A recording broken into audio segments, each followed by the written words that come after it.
Hello ನಮಸ್ಕಾರ. ನಾನು Greeshma. Welcome to my Sunday mini vlog. ಇವತ್ತು ಸಂಡೇ, ಹಾಗಾಗಿ ನಾನು ಹೊರಟದ್ದು ಟೆಂಪಲ್ ಕಡೆಗೆ. ನನಗೆ ವಾರದಲ್ಲಿ ಒಂದಿನ ಆದರೂ ಟೆಂಪಲಿಗೆ ಹೋಗಲೇಬೇಕು, ಇಲ್ಲಾಂದ್ರೆ ಏನೋ ಕೆಲಸ ಪೆಂಡಿಂಗ್ ಇದೆ ಅನ್ನೋ ಫೀಲ್.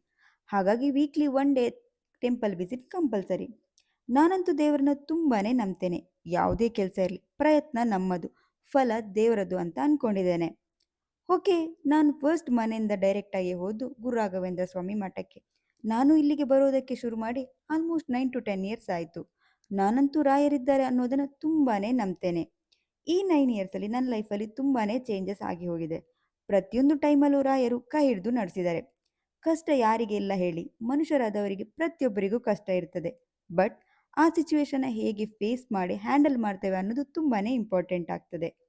ಆಮೇಲೆ ಅಲ್ಲಿಂದ ಹೊರಟದ್ದು ಪುತ್ತೂರು ಶ್ರೀ ಮಹಾಲಿಂಗೇಶ್ವರ ದೇವಸ್ಥಾನಕ್ಕೆ. ನಾವು ಪುತ್ತೂರವರಿಗೆ ಯಾವುದೇ ಖುಷಿ ಇರಲಿ, ದುಃಖ ಇರಲಿ, ಯಾವುದೇ ಸಂದರ್ಭ ಇದ್ರೂ ನಮ್ಮ ಬಾಯಲ್ಲಿ ಫಸ್ಟ್ ಬರೋದು ಮಹಾಲಿಂಗೇಶ್ವರ ದೇವರೇ ಕಾಪುಲೆ ಅಂತ. ಇಲ್ಲಿ ಒಂದು ಮಾತಿದೆ, ಹತ್ತೂರ ಬಿಟ್ಟರೂ ಪುತ್ತೂರ ಬಿಡೆನು ಅಂತ.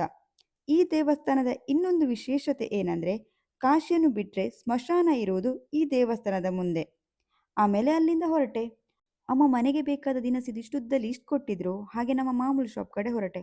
ಆದರೆ ಇವತ್ತು ಸಂಡೇ ಅನ್ನೋದು ಮರ್ತೋಗಿತ್ತು, ಶಾಪ್ ಕ್ಲೋಸ್ ಆಗಿತ್ತು. ಆಮೇಲೆ ಏನು ಮಾಡೋದು ಅಂತ ಅಂದ್ಕೊಂಡು ಅಲ್ಲಿಂದ ಡೈರೆಕ್ಟಾಗಿ ರಿಲಯನ್ಸ್ ಮಾರ್ಟಿಗೆ ಬಂದೆ.